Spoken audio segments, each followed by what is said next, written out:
An award-winning sales trainer, best-selling author, and global keynote speaker, he's helped companies unlock billions in extra revenue by transforming how they communicate, how they sell. With clients in 50 countries and 3 hit books, his tips are trusted by everyone from Fortune 500s to solo salespeople. I have learned an awful lot from this man over the years, so you're going to love meeting him in just a second. Welcome to Leadership That Sells. This is the show where we decode what great sales leadership actually looks like. If you are leading a team of managers and wondering why things still feel a bit misaligned, it might not be them. It might be the model that they're following.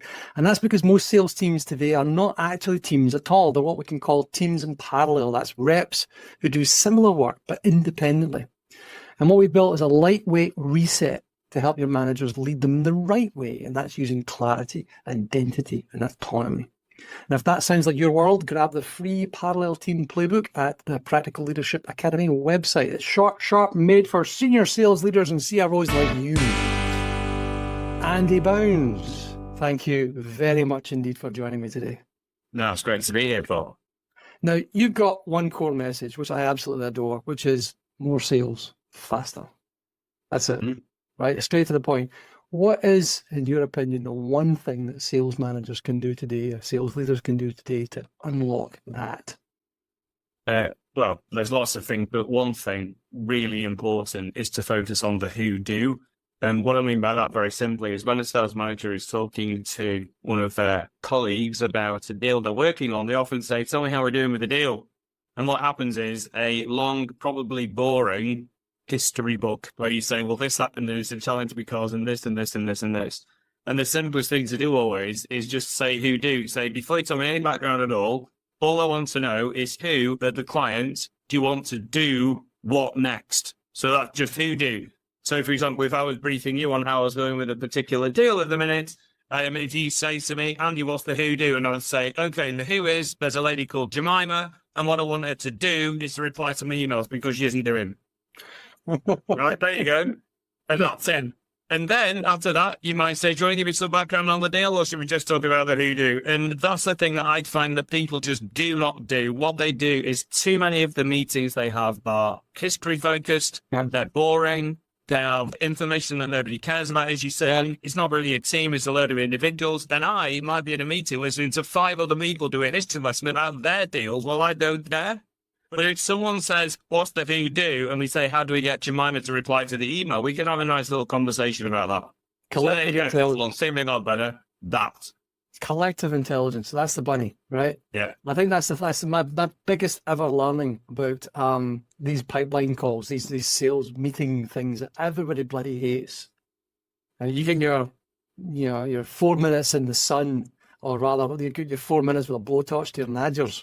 And some of you being asked, where's that deal? Is it coming in now? And then you're saying, well, actually, Jemima's a lovely woman, but she really doesn't get to the point. What she really... Reduce what you want to do. That's it. And then you get your pals to chime in. And your pals all chime in and say, well, have you thought about how could you? Well, I've done this before and that. And all of a sudden, everybody, you lift all the boats just by answering those questions in the moment. I think, though, as a sales leader, it's really hard to recognize your sales people as individuals, because you, as the leader, are the only one who actually thinks they're a team, because you need them to be a team, because they're your team. Yeah. Because if they don't perform, you don't get your target, and you're the only one with a collective target. So you're saying, well, you need to hit my collective target, and they're individually going, I could give 2 rats about your collective target. Yeah, I'm hitting my boat. Thank you very much, not yours.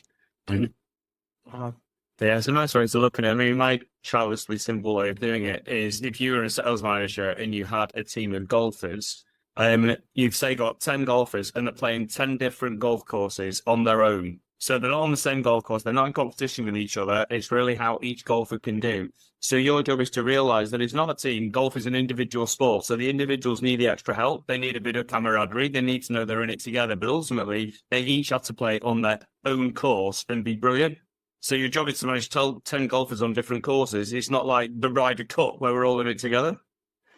And you've got to give them the right clubs. You've got to make sure their balls are clean.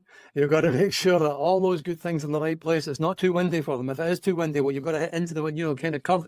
All that sort of good coaching in the moment. Mhm. That's the stuff. That's the gig. I love it. And most people, I think of it as football or any other team sport of your choice, where everybody's different and trying to work together. And it just hammers people. I mean, I don't know how many hours are wasted in these pipeline meetings where the sales leader or somebody is just asking the most god-awful questions. Yeah, it's like actually when we're in like, so we do lots of training and conference speaking, as you said in the introduction, but I do lots of coaching of leaders. And one of the things that we talk about is next time you have a pipeline meeting, maybe don't call it a pipeline meeting, call it a who-do meeting. Right? And then you say to someone, right, I want to know about this deal, and all I want to know is what's your who-do and what's your blocker. So who do you want to do what, and what's the blocker? Why aren't they buying that? The only two things. Don't tell me even what the name of the company is. I don't care. I just want to know the who-do and the blocker, and we'll chat about it. And it's interesting. Pipeline meetings instantly trigger boredom. There's lots of things in work trigger boredom. It's like if you get invited to a meeting called Update.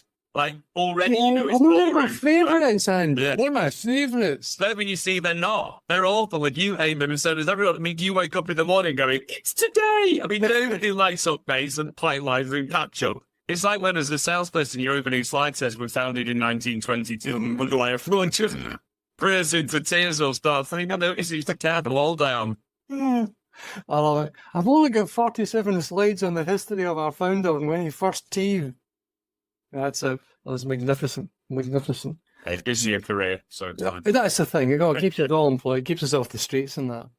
Now, when these poor sods then get out and they're ending up sitting in front of the... No, hang on, I'll ask you this in a minute.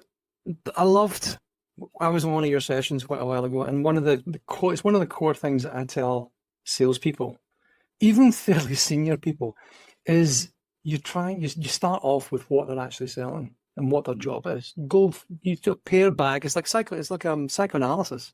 What is it you actually do? Well, yeah, sell things. Okay, what is it you sell? I sell socks. And how do you sell them? Well, they're the best socks. You know, they're knitted from the finest alpaca wool. They're by virginal sock knitters in the high Alps, and they do all this, and they're the brightest colours. Aye, okay. Then what happens? Well, they're really good, for goodness sake. And your word is the afters. And that's so simple. It's such a simple thing to get out there. But there's so many people. You have a team of maybe 10 salespeople or even sales leaders. I would swear at least half of them are going, right, so I should be selling what it does, not what it is. I said, yeah. I mean, they're right. This word afters, anyone listening who hasn't heard me before, if you have heard me before, you've heard me say the word afters because I bang on about it all the time. But what I mean by afters is why the client is better off after you. So you say, you might go and see a lawyer and the lawyer tells you how good she is at law and how qualified she is at law and how many years she's been doing law and what her track record is. You don't want any of that. But after seeing her, you're hoping not to go into jail. Yeah, so you go on the lawyer, there's no jail time, so you want. You don't want to see the tax accountant, but after the tax accountant, hopefully you're not paying as much tax. And nobody sadly or wants you or me, but after us, hopefully their sales go up. So that's this idea that nobody wants you, they want the afters of you. Now, when people hear it, as you say, they often go, yeah, fair enough. And they go, yeah, I get the logic. And then I say, do you do it? And you go, well, the logic's obvious. So clearly I do. And you go, right, have a look at your most recent proposal. Was it called Our Proposal? Or was it called Our Proposal Confirming How we'll help you export into Belgium? So do you have afters in the title? If you do a presentation, is it called Credentials Presentation? Or is it called How we'll help you export into Belgium? When you have a meeting, is it called Update or Catch Up? Or is it called Meeting to Agree the Best Ways into Belgium? And everyone goes, oh, well, we don't do it like that. So, but that's the only start. Start. Yeah. Start now. Gosh, no.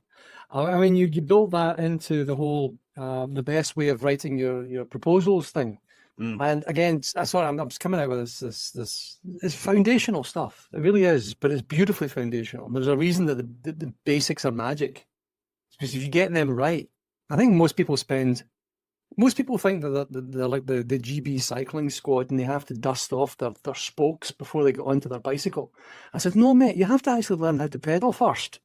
Right? If you can't pedal, you're really not going to get very far.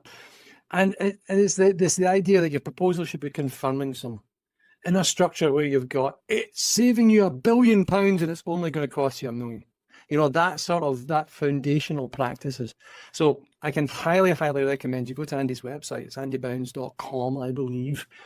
And you'll find a whole ton of resources on his interwebsite, and all of this stuff is there. It's brilliant, brilliant, brilliant material. Thank you. You got a book called The Jelly Effect, and it's all about communication. And you write there that people remember what you say after you've left the room. Right. What you say after you've left the room. How do you get people to do that? And it's about the emotional connection. It's making them feel in a certain way. How can a sales leader, for example, use that idea to lead more effectively? Right, that's a great question. So any communication you do whatsoever, but let's use the example of the sales leader talking to their team of golfers. Any communication you do, there's 4 words that matter. 2 of them are start and end. So you need to start well. Another word for start is first impressions. Your opening sentence has got to be good. I mean, I have seen sales leaders start their weekly pipeline meeting with, okay, everyone, I hate these 2, but we need to get through it. Well, that probably is not going to get people saying, please say sentence 2, esteemed leader. So we need a good start and we need to end with action. So the 4 words are start, engaging. So you need to start in an engaging way. So one thing I always say to sales leaders is make sure you got your opening sentence. That's good. Yeah. And then you need to end with action. So the 4 words are start, engage, end, actions. Any communication, start, engage, end, actions. If I want one of my kids to go to bed, I start engaging. I don't say it's time for bed. They don't want to go to bed. So I start engaging, say, it's nearly time for your favourite story. So it's all exciting. And then I can do the action. So put your pajamas on, get in bed, and I'll read you 2 chapters. So you start engaging and you end with a call to action. It's the same thing with a proposal. Page 1 says, here's how I'll let you get to Belgium. And the final page is the action. Sign page 3 that we can get going. So as a sales leader, when you're talking to your team, start in an engaging way. So for example, if you have weekly regular meetings, maybe use the word difference and say, morning team, I thought we'd try something different this week. They go, engaged now. Gosh, what's different now? Yeah, that's right. Like, what is it? Yeah. And you can go, and I think we might be facing 50 minutes today instead of the usual 60. Please, are really listening now? Holy moly, plenty of tea. Best meeting ever. But you have to end with actions. And the rule I have with any meeting at all, and certainly sales leaders with your pipeline meetings and your team meetings and your one-to-one meetings, the number of actions you want you and your colleague to do are this. 3 words, more than none. That's it, just more than none. I say it's not every sales teams. How many referrals do you should ask for every week? And they say, oh, well, we're busy and we try to just ask for more than none. Well, then no, there's 10 of you. If you ask for more than none each, that's at least you've asked for 10, which means over the year you've asked for 500, and you probably would be fine. Just do more than none. I think it's the idea. Everybody wants to be. It's the problem with goals. Philosophical thing, right? There's the idea if you've got goals, you've got systems. And I think we're both on the systems angle. Because let's say you want to go off and you want to lose £10. The minute you say, right, I'm going to lose £10 this year. Now, the best way of doing that is opening your wallet and letting somebody take it. Because quite frankly, the minute you say, I want to lose £10, you're a failure. Because you haven't lost £10. But often you say, I'm going to hit, every time I talk to somebody, I'm going to say, I want to ask for more than none. Yeah, right? Just more than none. Do something. Yeah. Yeah, I had a assistant, so wellness is a good thing. So my wife is someone who naturally always makes the right decision about food. Sometimes I need to just think about it for about 10 minutes before I decide what food. So some people naturally do without thinking, those irritating people. And some salespeople irritatingly always ask good questions and they always close it really well. They just irritatingly do. So there are these immortals who do things this way. But most of us aren't like that. Most of us are mortals. So we have to think what the system's going to be. So if I ask for referrals, I need to do things like this. Number 1, I have to know what sentence I'm going to say to ask for referrals, so I need to work on that. Number 2, I'm going to need to put time in my Outlook calendar to dictate time that I'm going to spend, because if I don't do that, I'll get to the end of the week and say, well, I don't have time, or in my calendar.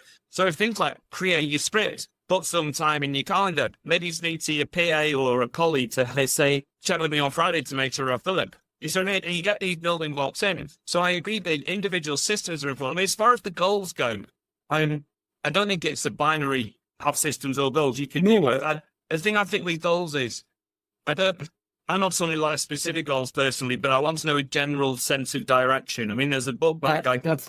Yeah, absolutely. There's a book by a guy called David Campbell, and the book is a great title. It says something like, if you don't know where you're going, you'll probably end up somewhere else. Yeah. That's excellent. I mean, the title's as good as the book, actually. It's so true, right? If you don't know where you're going, you'll end up somewhere else, which goes back to my do thing. Yeah. So if you don't know what you're doing, if you don't know what you want Jemima to do, she's probably not going to do it. Well, odds are, if you don't know what she wants, you want her to do, neither does she. She doesn't know what you want her to do, right? And I would say 90% of the people I've ever sold anything to have no clue how to buy things. Not the first Scooby, because their job isn't to do that. Our job is it's not actually to sell things, I think. Our job is to help people buy stuff. Yeah. Because you kind of have to work in their shoes and get them to do what they need to do in their mad context of their business. Yeah. I love that idea about helping them buy. And I mean, when I've been working with our customers, and you always say, what's your favorite closing line, and how do you close things off, and how do you make it easy for them to buy? And over the years, there's two things I find work really well. So, I mean, I don't know if there's salespeople listening, but so the penultimate closing question is, this all seems fine to me. Does it to you, or do you have any final concerns? So I love that. So what happens if you've got any final concerns? I'll say yes or no. If they don't have any concerns, happy days. If they do have concerns, that's called objection handling. You go, oh, I'm glad you told me. What are they? And then you can just deal with it. So you get rid of objections that way with that penultimate question. And then your final thing is, if they're interested, just as you say, they're not used to buying from you, they're not used to making some buying decisions. So you simplify it. And I just use words like easy and only. And I say, well, that's better in that case. The next steps are easy. And there's only 3 things we need to do. Bang, bang, bang. And you almost see the customer go, oh, that sounds quite nice. So again, as a sales leader, a really good question to ask your team is, word for word, what's your favorite closing sentence? Mm-hmm. Mm-hmm. And you'd be amazed how often they go no. I had a phenomenal sales manager when I took on my first team, and he said that my workload would double when I first took on managing a sales team from being an individual bod, and he was wrong. Actually, it tripled. Yeah. But he drilled us all collectively. Drilled. You just pull people. It's like you walk into the room and say, it was French. You know, you have to go to do the French accent. You, Paul, come with me. I will punish you today. And then you say, what is your pitch? Pitch to me. Pitch to me. And he makes something up on the spot, and you have to pitch to him. Close me down. You know, he just make you do it again and again and again. And his concept, I'll learn later, I think he got it either from Seneca or Tacticus, which was that drill should be bloodless battle, and battle should be bloodied drill. Right? So the drill is hard, if not harder than the real gig. Mm. But there's no blood. You know, and thankfully, you know, in enterprise sales, there typically isn't that much blood. Although I've had a few moments. Fantastic. Right. When you then think of this jelly effect, you've got jelly mistakes. Is there a jelly mistake that leaders typically make when they're talking to their teams? Yeah, I mean, there's a few. The reason I call it the jelly effect is because how most people communicate, whether it's leaders to their teams or teams to their customers, is they basically have a bucket, they fill it with jelly and they fling it, and the customer hopes some of it sticks. I mean, obviously, that's why you have the sales pitch that started in 1922. And it is a map of our offices. Yeah, nobody cares. It's a black and white photo of our 2 dead founders. Like, nobody cares. We're situated just above the W.A. Smith in Droitwich, and nobody cares. And so what happens is people just throw loads of jelly at the person who sticks. And the ethos behind the book is the best way you can satisfy the other person is find out what jelly they like and then just spoon feed them the bit of jelly. Don't throw a bucket at them. And you find this with sales leaders as well. And when they're talking, they often give too much information. They just do the what's and all, sit down, shut up while I brief you. I'm not saying all leaders do this at all. I mean, some of them are absolutely brilliant. But I think all of us can do is we can over-communicate. And one of the things I feel is if you have a team who are very able and capable, if anything, you want to under-communicate. And so it's like, you've got a bit of a challenge with this. So what outcome do you want? I'll say what, let's do 3 and 3. I'm going to give you 3 minutes. I want you to think of 3 solutions to your challenge. I'll think of 3 solutions to your challenge. and then we'll come back in 3 minutes and we'll see what we think. And I love things like that. So often a team member will come to the leader and say, how do I deal with this challenge? And the leader thinks they're helping by saying, here is my wise answer. Mm. And yes, it does that, but it also stifles their initiative. It's much better to say, you need challenge. Tell me 3 things you've thought of.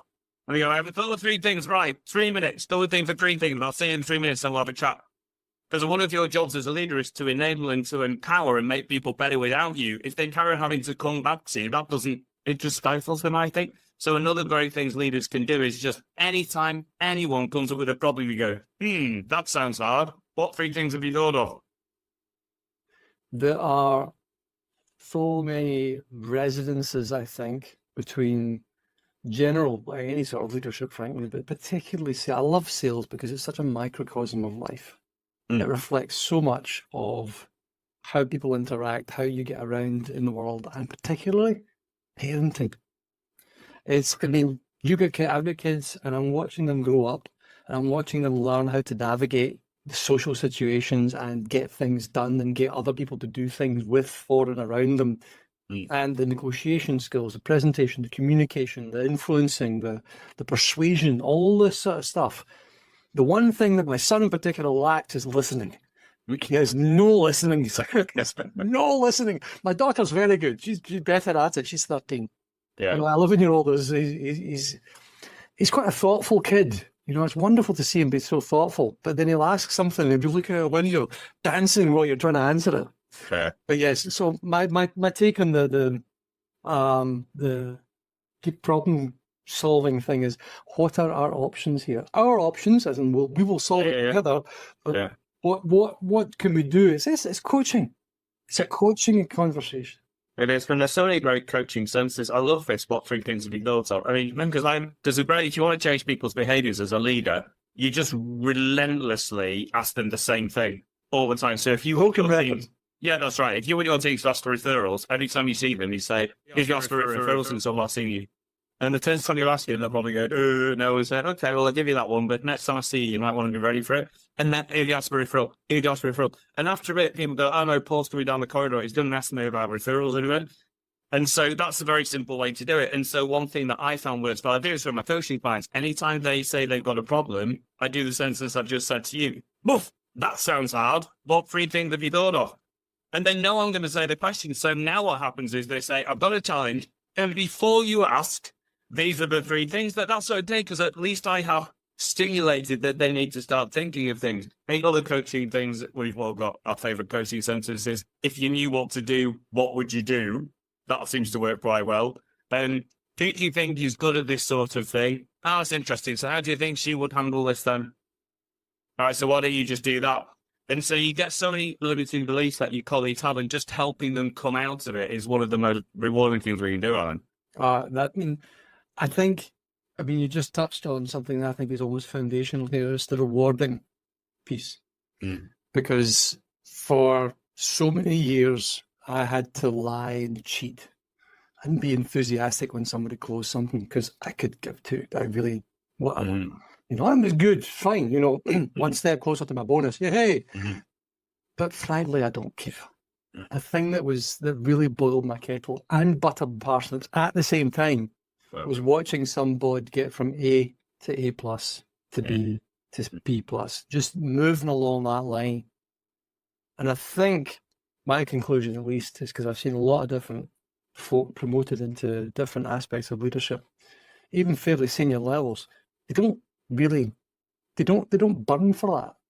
And if you don't burn for the success of other people, you, I think, are going to struggle at some point, because it's not your thing. But it's the only thing out there. It's the only game in town for a lot of people. Well, I'm a grown-up now. I have to move. I have to be a manager and a leader and an executive now. And I have to do, but I hate people a lot. I hate all of them indiscriminately. I'm going to fire you and everybody who looks and smells like you. It's a gig. So trying to, when you're picking people to promote, that's a thing as well. How would you choose someone from a group? What would be your go-tos for picking somebody be a good sales manager, sales leader? So there are certain characteristics that I look for. So one of the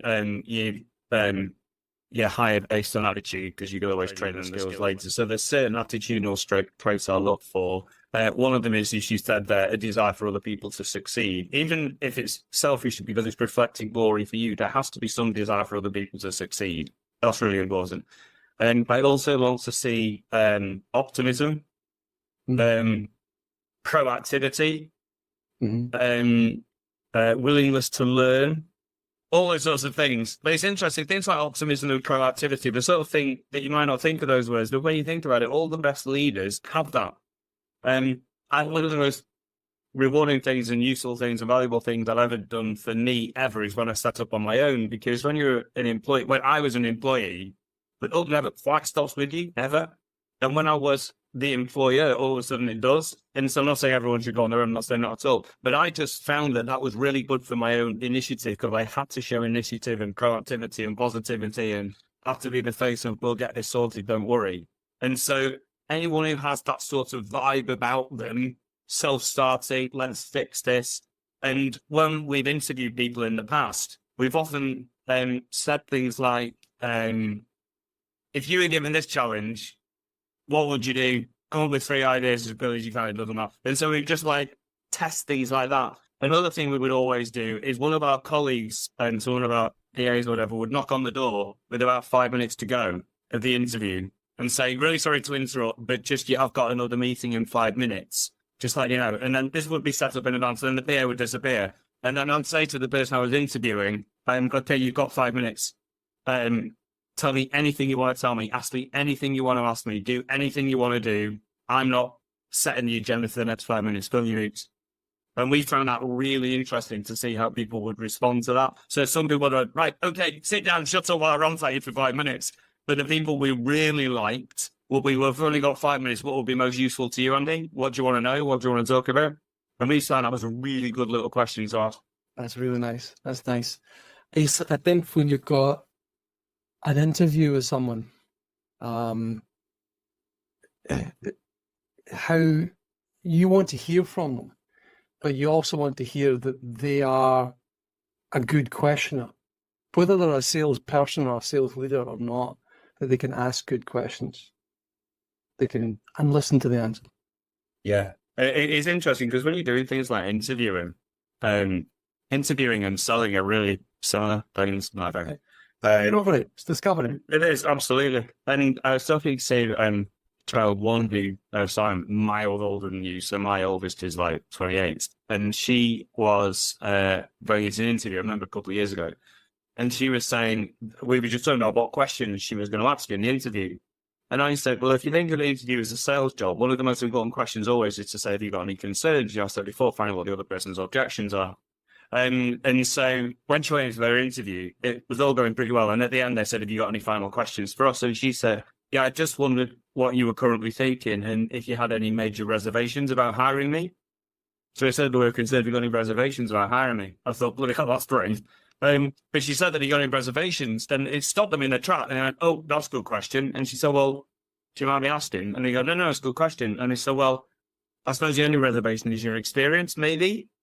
And so she was able to objection handle and say, well, thanks for honesty. I actually don't think that's a problem. Do you mind if I explain why? And she said when she started answering, they were just laughing. And she thought, oh, I've got this job. And it was just because, and it's just the same thing. It's listening, it's selling. I love that question of what your final concerns, or do you have any reservations, or are there any reasons that we can't do this? Because the only answers are, yeah, I've got an objection. Let's let me it. Or, no, I'm fine, crack on. Magnificent. You have been a very busy man for many, many years, and for a long time you've been sending out this nice little Tuesday tip. Yep. And of course you can see it on his website. Go sign up, which is really good. It's all free. It's all free. There we go. What is the one that has consistently got the biggest reaction? Well, there's two that have got the biggest reaction, and then there's okay, so here we go. So I'll tell you the one that I'm most pleased with, then I'll tell you the other two. Following the one I'm most pleased with, I frequently get lots of feedback on the afters by people saying I'm not going to be like that. I always thought I was selling myself, but I'm selling what happens after me. Like, I'm not a lawyer, I'm someone who teaches people how to job. Like, I don't think I'm a consultant. I think my job is to help people make more sales faster. So I get lots of feedback about that one. But the two that we get the most open rates and the most feedback is every year we do a Christmas quiz. It's I'm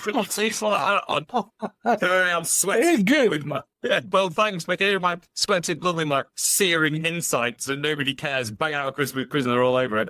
But our biggest open rate ever was one of my Tuesday tips was called something like what we can learn about communication from the Durex sex survey.